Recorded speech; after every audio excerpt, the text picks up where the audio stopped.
আমি বেগুন ফ্রাই করার জন্য বড় একটা বেগুন নিয়েছি।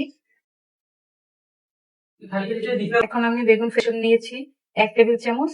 এর মধ্যে আমি লবণ দিই, 1/2 চামচ মরিচ, 1/2 চামচ হলুদ গুঁড়ো দিয়ে দিচ্ছি, 1/2 চামচ জিরা গুঁড়ো দিয়ে দিচ্ছি। মিশিয়ে সুন্দর একটা বেটার তৈরি করে নেব।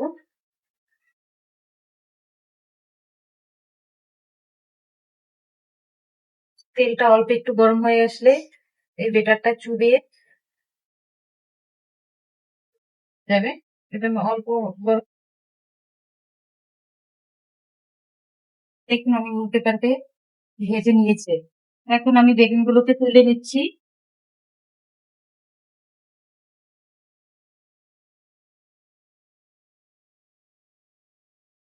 দেখুন বেগুনগুলো কি সুন্দর ভাজা হয়েছে। তো আনকমন ভাবে আপনারা এভাবে ভেজে নিতে পারেন।